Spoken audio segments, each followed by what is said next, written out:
sejahtera bagi kita semua. Om Swastiastu, Namo Buddhaya, dan salam kebajikan. Yang terhormat Bapak Ibu dosen penguji, perkenalkan nama saya Siti Munawaroh, mahasiswi PPG Guru Tertentu tahap 3 periode 4 tahun 2025. Asal LPTK Universitas Nusa Cendana Kupang, program studi pendidikan biologi dengan NIM 250119586. Saya akan melaksanakan praktik ujian kinerja pada Sekolah Menengah Agama Katolik Negeri Kabupaten Kerong dengan mata pelajaran biologi, materi sistem pernafasan pada manusia. Demikian perkenalan saya. Terima kasih dan selamat menyaksikan. Salam. Selamat pagi, Bu. Selamat pagi, silakan duduk. Terima kasih, Bu. Apa kabarnya semuanya? Baik, Bu. Ibu minta Bella maju ke depan untuk pimpin kita dalam doa. Mari teman-temanku semua, sebelum kita belajar, kita berdoa dulu. Dalam nama Bapa dan Putra dan Roh Kudus. Amin. Selamat pagi Tuhan, terima kasih Engkau sudah membimbing kami. Marilah teman-teman sebagai warga negara Indonesia kita menyanyikan lagu Indonesia Raya.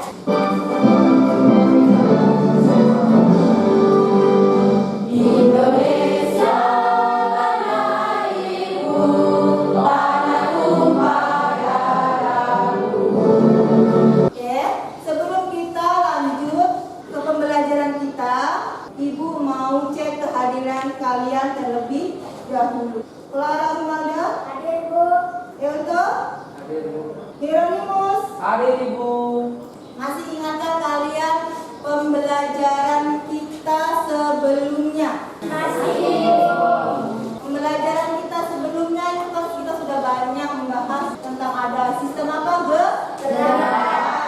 Kemudian ada sistem apa lagi? Bencana. Kemudian kita akan masuk ke bab baru. Kita akan membahas tentang sistem pernafasan. Sebelum itu, tepu fokus.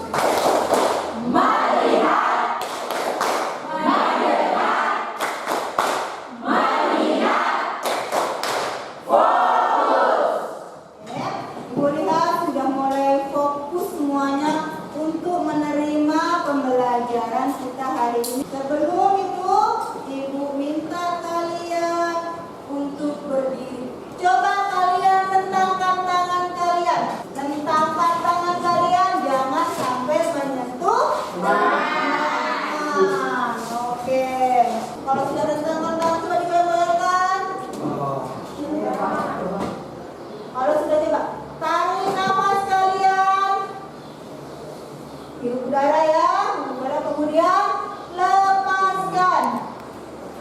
Perlahan, ulang lagi, coba tarik nafas kalian lagi. Kemudian lepaskan lagi. Apa yang kalian rasakan? Tenang. Tenang.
yang benar. Kemudian sini Ibu, harapan kalian mampu menjelaskan struktur dan fungsi organ penyusun sistem pernafasan. Jadi organ-organ yang tadi kalian sebutkan itu memiliki fungsi apa atau tidak memiliki fungsi.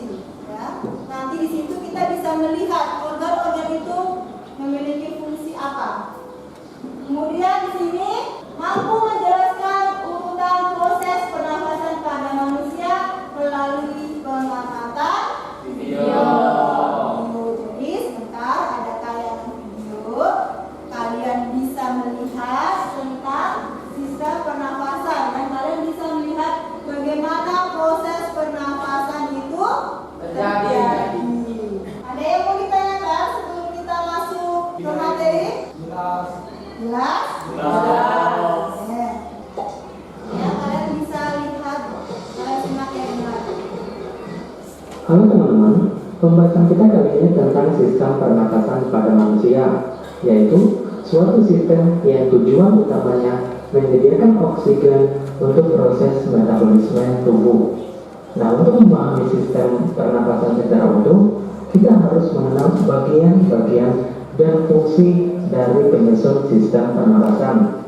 Kita mulai dari yang pertama, yaitu hidung. Nah, udara pertama kali masuk ke saluran pernapasan melalui lubang hidung dengan mekanisme inspirasi. Di rongga hidung, udara kemudian disaring oleh rambut-rambut hidung dari partikel-partikel debu yang menyertai udara yang masuk. Nah, selain itu, udara juga akan dihangatkan dan akan dilembabkan agar sesuai dengan suhu tubuh. Dari rongga hidung, udara selanjutnya mengarah ke faring, yaitu persilangan tempat jalur udara dan makanan bertemu. Jadi, pada faring ini adalah tempat dilaluinya udara pernapasan dan makanan yang berasal dari mulut. Setelah melalui faring, udara akan memasuki laring. Di belakang lidah dan di depan laring terdapat epiglottis yang berfungsi mengatur masuknya udara dan makanan ke salurannya masing-masing. Ketika makanan ditelan, laring bergerak ke atas dan mendorong epiglottis sehingga menutupi glotis. Glotis ini adalah bukaan trakea atau tenggorokan.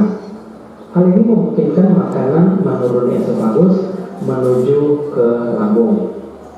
Ketika makanan turun menuju lambung, glotis terbuka sehingga memungkinkan udara pernapasan masuk ke laring yang merupakan bagian atas dari saluran pernapasan.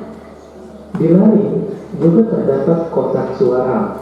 Suara yang dihembuskan dari dalam keluar mengalir cepat melalui pita suara, yaitu sepasang pita otot elastis di dalam laring. Suara dihasilkan ketika otot-otot di dalam kotak suara menekan atau kontraksi, yang kemudian merentangkan pita suara sehingga bervibrasi atau bergetar. Nah, suara tinggi dihasilkan dari pita-pita yang terentang erat dan bervibrasi sangat cepat. Sedangkan suara rendah berasal dari pita suara yang tidak begitu tegang dan bervibrasi secara lambat. Dari laring, udara masuk ke dalam trakea.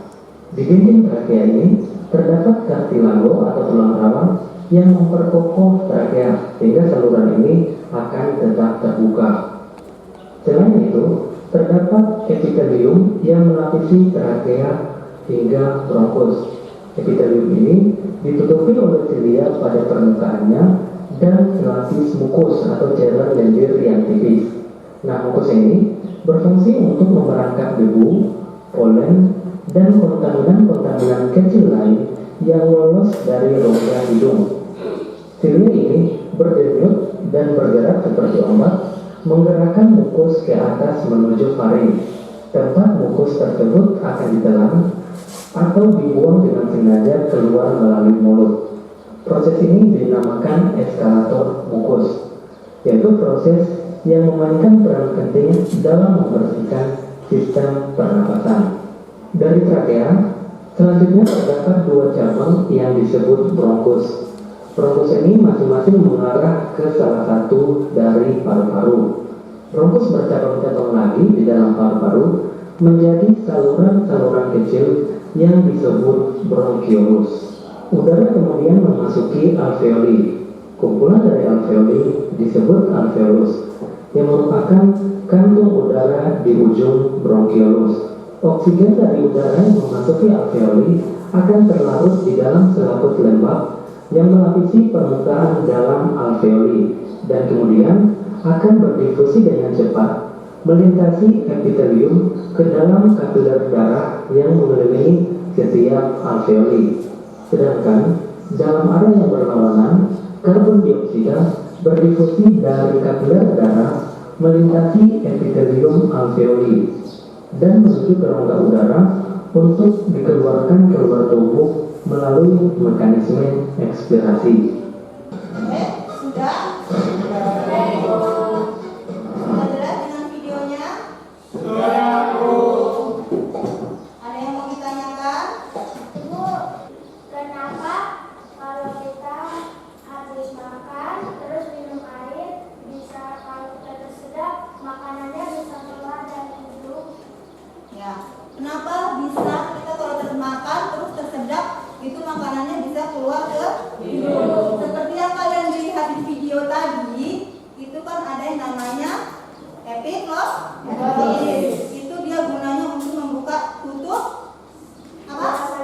Dua saluran, yaitu apa namanya?